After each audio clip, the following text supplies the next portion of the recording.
So far, all you've done is just get the information from the web onto your computer and into your script. And now with parsing in part 3, you're getting to the actual meat of web scraping, where you decide what is the information that you want to keep and that you want to pick out of that big soup of text that you receive back from a website. So in this part of the course, you're going to look at a couple of different ways of sifting through this information and getting out bits and pieces that are interesting for you. First, you're going to look at finding elements by ID. And with ID here, I'm talking about the ID of an HTML element. Then you're also going to look at finding elements by their HTML class name, which can be multiple elements. For example, if you think of the Indeed website, there's going to be these cards that have a certain class associated to them.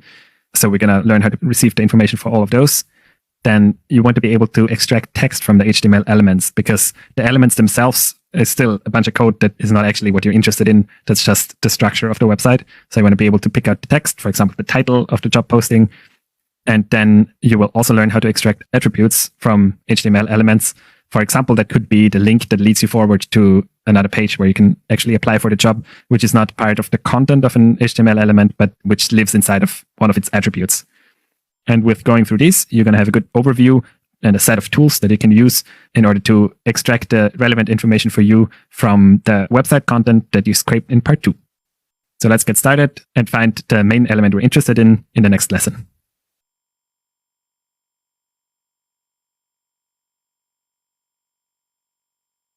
So let's get set up in the code and do a bit of orientation and then find the first element by ID.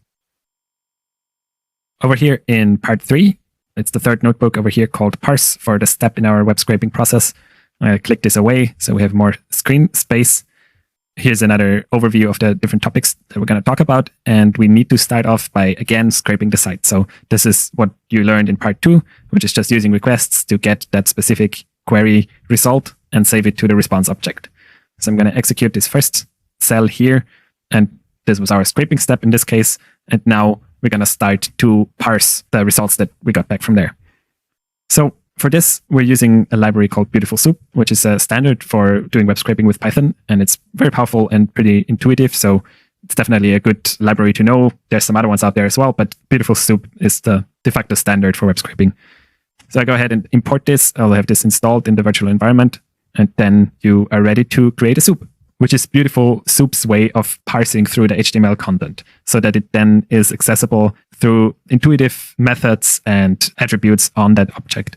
We're going to look at this more, but for now, the first step is always that you want to pass in the content from your scraping into this constructor and create a Beautiful Soup object, and then you're saving it into some variable name. And by convention, this is just going to be soup. So I do this. Now we parsed the content and it's accessible here. You already see that that's going to be pretty long. So I'm going to show you the content of this. And you see here that it's a bit better formatted than the stuff that we saw before, but there's still a lot going on, right? So this is all of the page content. Another way that you can see this exact response is if you head over to the site and then say view page source. So this is going to show you exactly the same code. This is what requests scrapes from the web. And then Beautiful Soup, once you parse it, just also can represent it in a bit more nicer formatted way. But otherwise, here you're just looking at the same content that requests scraped earlier. However, the soup object that it is now has a bunch of very, very useful methods and ways of interacting with it to pick out the information. And we're going to look at those next. So let's stop this video here, and we're going to look at how to actually address a specific element by ID in the next lesson.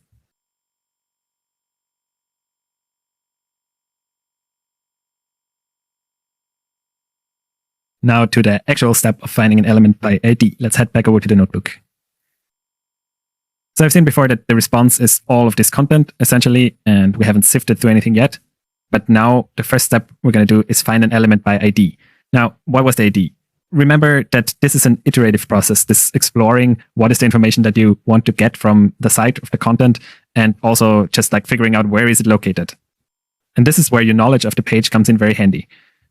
This is why you explored it before. You already know that there's like some sort of column here that contains all that information, and this has an ID, and that's exactly what we're looking for now. Keep in mind that this is always available to you. You can keep coming back to your browser and just inspect using the developer tools to figure out what is the exact thing that you're looking for, right? So we did this, looking for it. See if I can find it like this. Yeah, so remember we found this TD with the ID results column. So this is going to be the column that contains all the information that you're currently looking for. And this is the ID that this element, this TD HTML element has. So I can go ahead and just say, okay, results column. This is what I want to pick out. And on the soup object, you have a method called find that you can pass in an ID and then the name of the ID. So in this case, this is results column. And you can just run this, execute this code. And then the result is going to be not the full HTML from before anymore. So if you look at this, this has everything, the head, a bunch of JavaScript that's included here as well. So this has all of the content of the page. But here we sifted through it and picked out only the TD element with the ID results column and everything that it contains. So this is similar to here. When I expand this, everything that's inside of this HTML element is what we now have access to under the name results. So go ahead and try this out some more. Look for another element in here. Here's one, for example, with an ID, and just locate the element by ID. Practice this a bit. You can make additional cells over in the Jupyter Notebook here and just run some code so that you understand what the syntax is to find an element by ID. And since this is still pretty big, we want to drill down a bit further inside of this results container.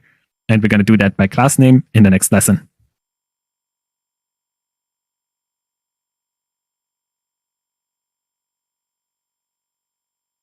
So you've identified the column that contains all the information, and now you want to drill down a bit more by actually finding the elements for the boxes that contain all of the job descriptions. And we're going to do that by HTML class name. Heading back over to the site, I'm going to do a bit more inspecting. So let's see, when I click on this, I see that each of those cards looks like that. We have a class, job search, blah, blah, blah. Okay, so this has a couple of classes here, right? And it seems like there's also, let me see that. Yeah, those seem to actually be repeating. Job search, unified row, row result, click card. There seems to be the appropriate classes that each of those job search results has. Now, that means that we can create a list of all of those entries, of all of these elements, and just pick it out of the results column that we have from before, instead of keeping all of the content that additionally has some information in there that we're not interested in. So what you can do is pass in just, for example, one class name. You can also pass more, but then they have to be in the exact order with spaces in between.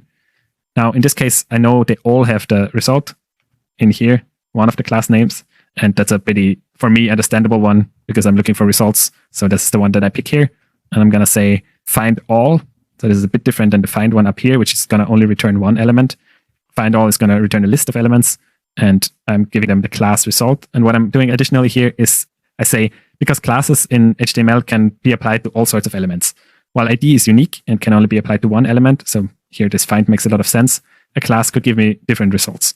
And I don't really have a complete understanding of this whole HTML in here, so I don't know whether there's maybe some other HTML element somewhere down there that also has a class result. That's always possible. So I want to restrict it some more, and I say I want to find only div HTML elements that have the class result. So if there's a paragraph somewhere or emphasis tag or something like that with the same class name, it's going to not be taken into this list, but only div elements with that specific class, which seems to me to be the things that we're looking for. Now, another thing to note here is that you can see I'm calling the .findAll method on results, which is one of the very, very useful things about Beautiful Soup, is that each of the things that get returned from a call like this is another Beautiful Soup object, which means that you can call all of the useful methods on it again. So this gives an easy way to keep just step-by-step digging deeper into the HTML structure. Okay, in this case, I'm saving all of the results, so all of the card elements into jobs. Let's see how many there are. So there seem to be 15 on this page. That could be right. 1, 2, 3, 4, 12, 13, 14, 15. Okay, perfect. So there's 15 results on the page, and that seems to be what we collected with this. Let's look at one of them. So the first one, and you see, this is still a lot of HTML, still not really very clear what's going on here, but it seems like we identified correctly one of those job cards over here. As before, you can think of this now as whatever is nested in here in your HTML structure gets returned. And because it's, again, a Beautiful Soup object, you can keep digging deeper and accessing different parts of this with the intuitive syntax that it has. Cool. Okay, so we have a list of Beautiful Soup elements that each contain one of those cards, that each contain the information that we're looking for. So we're moving ahead and learned how to use the class to filter for it. One note here is also this underscore at the end, because class is a reserved Python keyword. Then if you want to search for the class, you have to put this class underscore. That's just the syntax that Beautiful Soup uses. Okay, in the next lesson, we're going to see how to get from this result, which is still a lot of garbled HTML text, to actually get to a specific text that we're interested in, so something that we can read and save.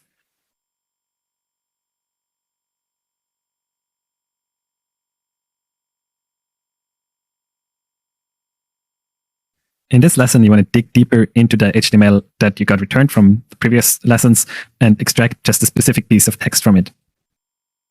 Again, let's start off by exploring a bit. Now we have access to one of these cards, and now let's see if I can find the title. The title seems to be nested inside of an H2 element, so a second level heading, and then there's a link in here, and it seems like the link has some content, there it is, which is the actual text that makes up the heading. Okay, so inside of the card, there is a H2 element. Inside of the H2 element, there is a link element, and the link element contains the text.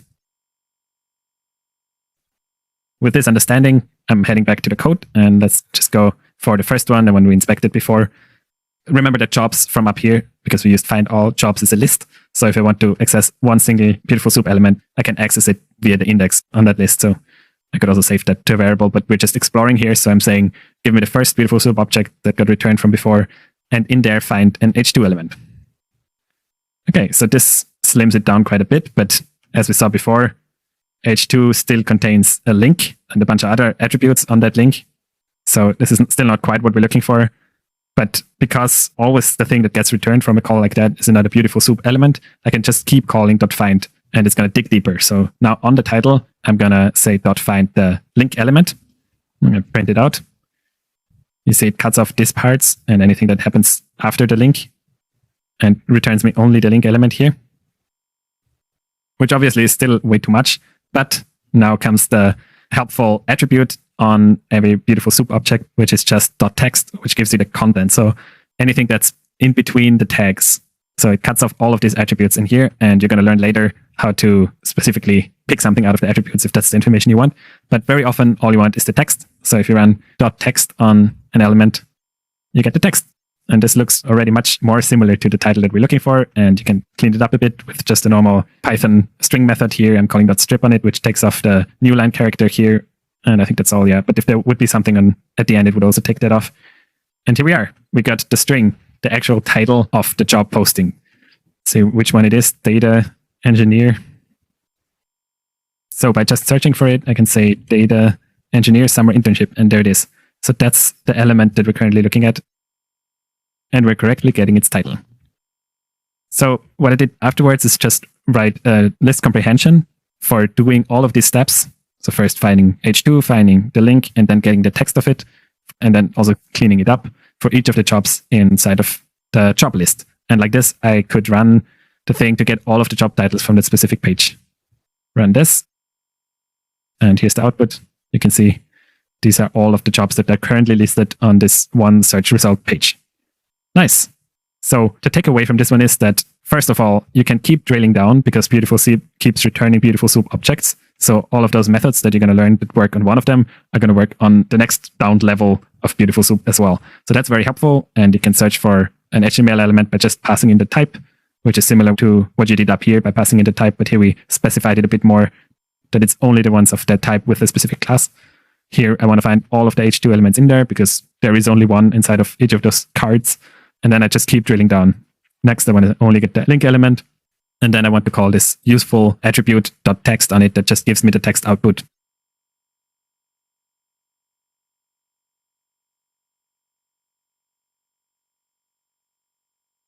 And the final piece of information that you will often want to extract from your HTML soup, we're going to talk about the attributes on an HTML element.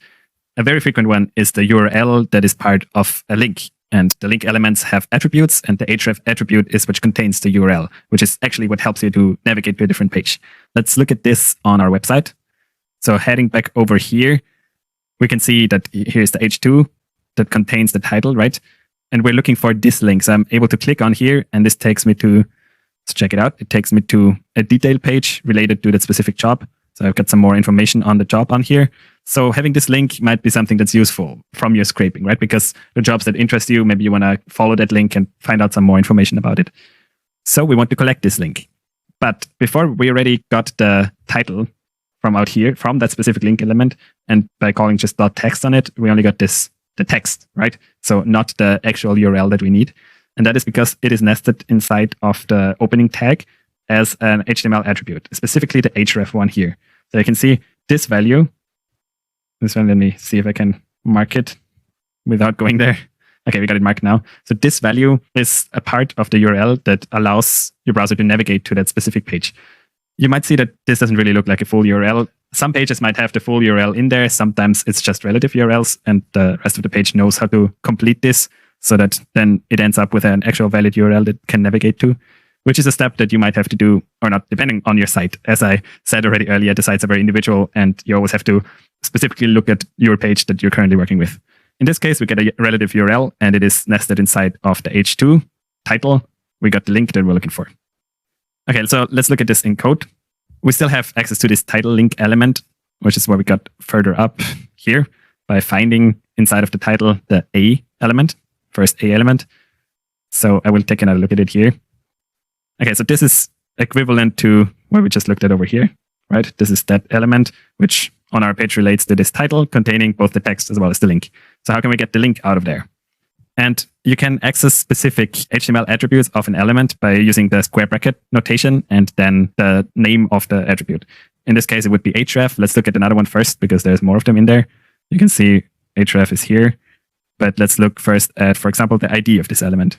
I could run title link ID. So this is my beautiful soup object that refers to this link element, and I can access its ID using the square bracket notation. Or something else. What else do we have in here? On click. Anything that shows up as a HTML attribute on that element, you can access with this square bracket notation. Now, as I mentioned earlier, usually the one that you're looking for is href, because this will be the URL that you can use to navigate forward to a different page. And as I also mentioned when we explored it over there, this is not an absolute URL. So this thing by itself, if I put this in my browser, it's not going to take me anywhere. The reason being that this is a relative link. So we need to assemble it to be an absolute URL. Again, what can help a lot in this case is that you go ahead and explore a bit and see what happens when you click on this actually. You see that it shows you indeed.com/ and then view job. And then there's some query parameters up here. This doesn't seem to directly translate to this, so you might have to try around a little bit to figure out what is the right URL. I've done that before, so it's indeed.com. If I type that in, indeed.com, and then paste the remainder that we got from scraping, then it knows how to redirect me to this page, which is the details page of that specific job. Okay, cool. So all you need to do is add this base URL up front and just join it together, which is a simple string concatenation operation here. I'm taking this base URL that's defined up there and adding this slice of the URL to it. And then we have a working job URL. And you can see in here in Jupyter Notebooks, it even makes it clickable, so we can try it out. And there you go. For some reason, I'm not entirely sure why, it looks a little different than what we clicked on before, but it does contain the same information. All right, so here we go, data engineer summer job. This is how we can move forward. Okay, great. So with this, we're able to access the specific job posting. And then I could do this in the way that I just did here by playing around with the URL, putting it in there, or by just following the link directly.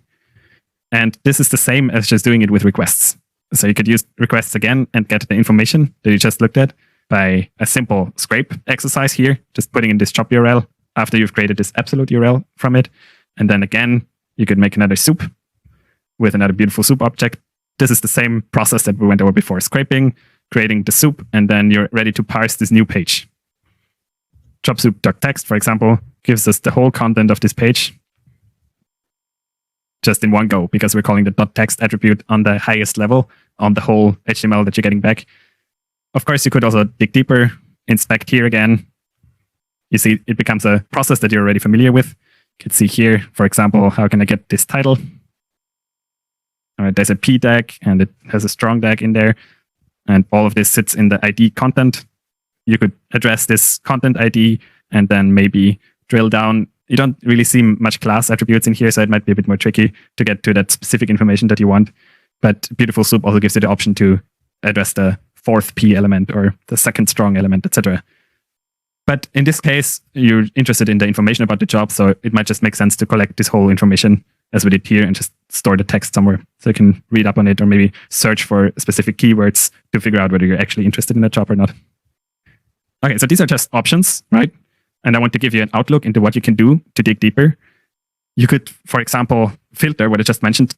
You could set up a pipeline that scrapes all of the URLs of all the jobs, then does another request to get the more detailed content, and then figure out, does it have specific keywords in there that you would really be interested in for a job? Maybe you want growth opportunity in there or something like that.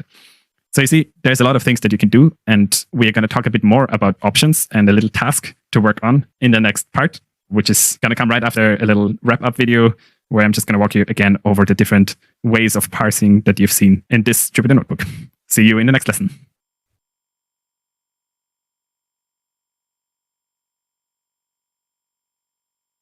Okay, folks, welcome to this wrap-up video for part 3, where you learned about parsing the HTML that you scraped before, and you did this parsing using Python and the Beautiful Soup library.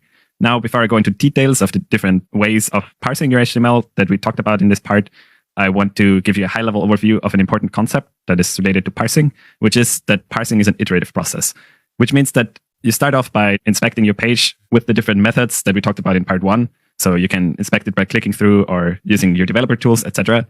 And you understand something about the structure of your website, and then head over with this information to your code and type it in, see if it gets you the information that you need. But at any time in the process of parsing, you want to be able to switch back over to your browser and use the tools of inspecting your website to figure out what are the exact things that you need. And this is really an iterative process. So you want to keep switching from one to the other and back again. So just keep in mind that both of these parts are really important and part of the parsing process, because you need to understand your website in order to be able to fetch the specific pieces of information that you need. Okay, then we started talking about actually parsing the HTML with Beautiful Soup. And before you're able to do anything with that, at first you need to create the Beautiful Soup object. You do that by importing the Beautiful Soup class from the BS4 library. This is the name of Beautiful Soup. And then you pass in the HTML content into the object constructor. So I grayed out the things that are related to scraping so that you can focus here on what are the parts that you need to do in order to create this soup object, which is a Beautiful Soup object and just the default name that is often used if you're working with Beautiful Soup. Once you have the soup object, you're ready to do some intuitive parsing using the Beautiful Soup library. And the first thing you learned about was finding an element by ID. You did that with the .find method and then passing in the ID argument. Now, you could pass in anything else here as well. You could pass in the name of an HTML element, for example. But you have to keep in mind that if you use the .find method, it only returns the first element that matches whatever criteria you put in here. So ID is a very good one to use for .find because IDs are unique on websites. So if you search for an element by ID, .find is going to just match this specific element, and then you can work forward with it. Now, if you want to get a couple of elements that match a specific search criteria, then you should use something else. And we talked about this other method when we looked at finding elements by HTML class name, the different method being .findAll, which returns a list of all of the matching elements. Now, if you would want to have, for example, all of the div elements on the page, you would just say .findAll div, close the brackets here. But obviously, you can specify a bit more, and very often this makes sense if you want to scrape specific information from your page. And in your example here on Indeed.com, we searched for all the div elements that have a specific class, which was called result. Now, also keep in mind that you need to have this little underscore here at the end of class to avoid any troubles with the reserved Python keyword class. After finding HTML elements by class name, you next learned about how can you actually extract the text from an HTML element using Beautiful Soup. And you can do that with the attribute.text on any Beautiful Soup element. Remember that any of these methods that we talked about before, .find or .findAll, they return Beautiful Soup elements. Well, .findAll returns a list of Beautiful Soup elements, so you have to be careful with that. But all of these Beautiful Soup elements have the attribute.text, which gives you the text content of that specific element. And this really works on any Beautiful Soup object, which makes it a very convenient way of accessing the text, which is often what you're looking for when you're scraping the website. Now, there's also other pieces of information that you might want. For example, there is information that is hidden inside of HTML attributes. So next you learned about how can you extract this information from an HTML attribute. And you can do this using the square bracket notation. We did it, for example, on a title link element that was this h2 element that contained the link. And then inside of that link, you had this href attribute, which is where the URL is contained inside of a link HTML link element. This is the most common HTML attribute that you're going to scrape, because often you're looking for a URL, for example, if you want to then navigate forward from those new URLs that you're fetching from a page. But it could be anything that any HTML element that you're calling this on has. If you're searching for an HTML attribute that doesn't exist on that element, then you would get a key error. So keep in mind that this works for any HTML attribute as long as the element actually has this attribute. And then a final thing I want to imprint on you here in this recap video is that every page is special, which means that you have to individually work with a page and understand its individual structure in order to be able to successfully scrape it. You need to know where is the information located that you're interested in. How can you navigate the structure of the HTML of that page to target specifically that information that you want? And this is really a thing that you need to keep in mind. You can't just write one web scraper to scrape any page that you're interested in, because every page is special. They're just these little special snowflakes, and you need to specifically get to know them so that you can then extract the information that you're interested in. So keep that in mind when working on web scraping. And that about wraps up our part 3, parsing. And in the next part, I want to show you a couple of ways that you can work forward with this project and a couple of ideas that you can follow up in order to make this project your own and make it relevant for yourself. See you in the next part.